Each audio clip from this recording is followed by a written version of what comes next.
खरं म्हणजे मी या काही गोष्टी ज्या आहेत आता ज्या बोलतोय, मागच्या पण मीटिंगमध्ये इथे मांडल्या, आजही मांडल्या, तर त्या मागच्या बजेटच्या वेळेला आणि त्यावेळेला सुद्धा मांडलेल्या आहे.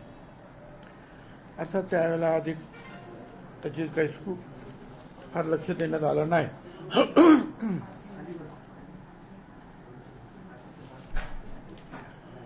आता या वेगवेगळ्या समाजांना, या घटकांना, तरुणांना विशेषतः नोकरी धंद्यामध्ये छोटे मोठे ज्या निधी देण्याचा जो आहे कार्यक्रम, मी मागे सांगितलं होतं की 25 वर्षामध्ये ओबीसीला 2500 कोटी आणि 3 वर्षामध्ये या मराठा समाजाला आपण 25,000 कोटी रुपये दिले. त्यातलं एक उदाहरण म्हणून पुन्हा एकदा तुम्हाला दाखवतो. हे आपलं जे आहे बजेट आहे, बजेटचे कागद आहेत त्याच्यावर. आणि या बजेटमध्ये जर आपण पाहिलं, अण्णासाहेब पाटील आर्थिक मागास विकास महामंडळ 750 कोटी रुपये,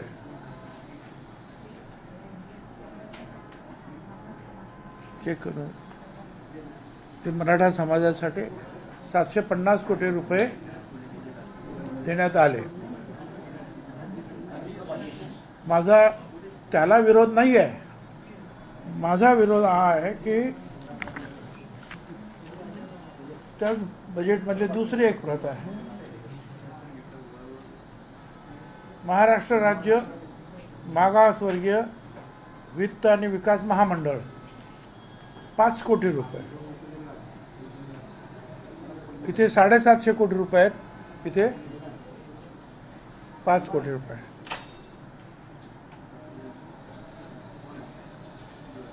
इतरांना सुद्धा.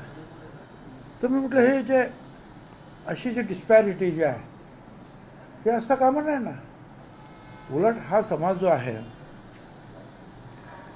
मी मीटिंगमध्ये सांगितलं की 54% हा समाज 1931 पासून मांडण्यात आलेला आहे, त्यावेळच्या जातीगणनाप्रमाणे. आणि सुप्रीम कोर्टानं सुद्धा मंडल आयोगाला मान्यता देताना ह्या 54%वर 27% आरक्षण दिलेलं आहे. हे 54% आहेत. 20% दलित आणि आदिवासी आहेत, हे सगळ्यांना माहिती आहे. 13% आणि 7%, 74% झाले. 3% हा निश्चितपणे ब्राह्मण समाज असणार, 77% झाले. त्याच्यानंतर मग जैन आहेत, इतर जे आहेत वगैरे वगैरे. आणि मग उरलेला जो आहे हा मराठा समाज आहे. आता किती आहे काय तो तुम्ही विचार करा. आमचं म्हणणं असं आहे की ह्या 54% समाज असलेल्या मला 5 कोटी तुम्ही देता आणि तिथे 750 कोटी रुपये तुम्ही काय चाललंय का म्हटलं, ते बघा तुम्ही काय.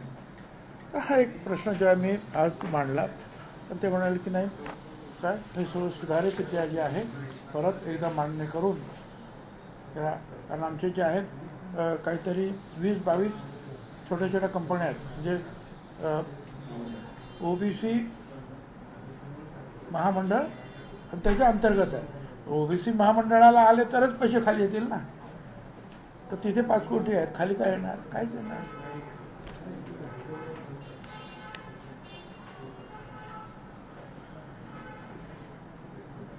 त्याच्यानंतर अजूनही जे आहे परत पुन्हा मागणी आम्ही केली की जिल्हा वसतिगृह, मुलांचं आणि मुलींचं वसतिगृह जिल्ह्यामध्ये आणि विभागीय प्रादेशिक जे कार्यालय आहेत या ओबीसी डिपार्टमेंटची, त्यांना जागा देण्याचा प्रस्ताव अजूनही महाराष्ट्राचा पूर्ण झालेला नाही. त्याच्यावर ताबडतोब लक्ष द्यायला पाहिजे. आणि मग या महाज्योतीमधील जे मंडळ आहेत त्याच्या अंमलबजावणीसाठीचे संचालक मंडळ पाहिजे. त्यांना पूर्ण स्टाफ दिलेला नाही आहे अजून महाज्योतीला. आणि या इतर मागासवर्गीय हे जे डिपार्टमेंट आहे त्या डिपार्टमेंटला स्टाफ दिलेला नाही अजून पूर्ण. तो स्टाफ ताबडतोब द्या. त्याच्यानंतर सरकारी सेवामधील ओबीसीचा जो आहे वाटा हा 27% आहे. परंतु शासनाच्या रिपोर्टप्रमाणे आतापर्यंत फक्त 9% ओबीसी या सरकारी कार्यालयांमध्ये त्यांना जागा मिळाली. फक्त 9%. म्हणजे बॅकलॉग आहे. बॅकलॉग आता बघा किती आहे. 2/3 बॅकलॉग आहे. 1/3 फक्त जागा भरल्या. 2/3 बॅकलॉग आहे. त्याचा मागोवा घ्या. आरक्षण जेव्हा आपण मागतो नोकरी धंद्यामध्ये याच्यात त्याच्यात त्यामुळे हा पण बॅकलॉग एवढा बॅकलॉग आहे हा भरा. मध्ये आम्ही जे मागे दलित समाजाचा आदिवासी समाज असा ड्राईव्ह घेतला होता की प्रत्येक ठिकाणी किती आहेत आणि मग त्याप्रमाणे निर्णय केले होते आम्ही की अगोदर हा बॅकलॉग भरा.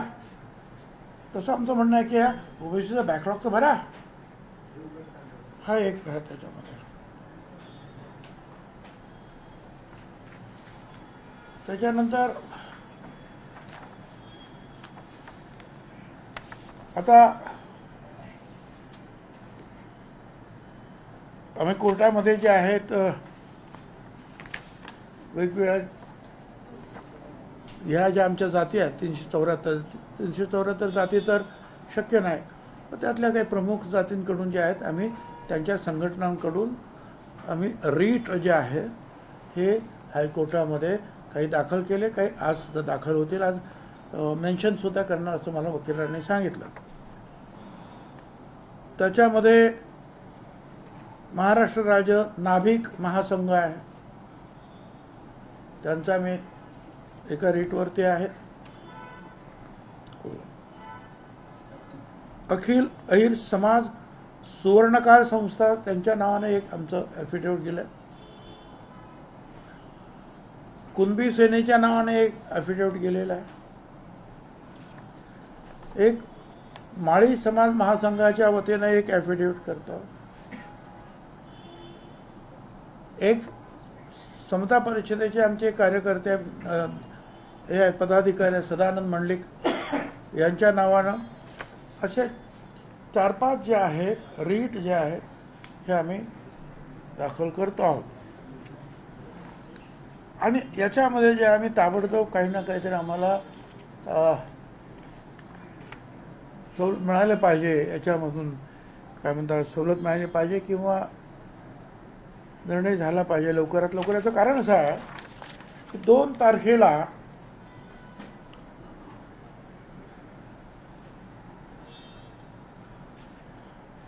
तो GR निघाला, जो वादग्रस्त GR असं मी म्हणतो. आता 10 तारखेला हे विभागीय आयुक्तांचं पत्रक सगळ्यांना गेलं. विशेषतः कुणाला गेलंय ते मराठवाड्यामध्ये.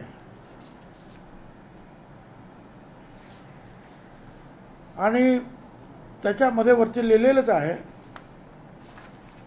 की मराठा समाजाच्या व्यक्तींना कुणबी जात प्रमाणपत्र देण्याच्या अनुषंगाने करावयाच्या कार्यवाहीबद्दल. आणि मग ते वेगवेगळे जे आहे तुमचे जे आहे ते शासन क्रमांक वगैरे पत्रकाचे क्रमांक वगैरे सगळे ते दिलेले आहेत. आणि पुढे जे आहेत मोठे पत्रक तुम्हाला मी देतो ते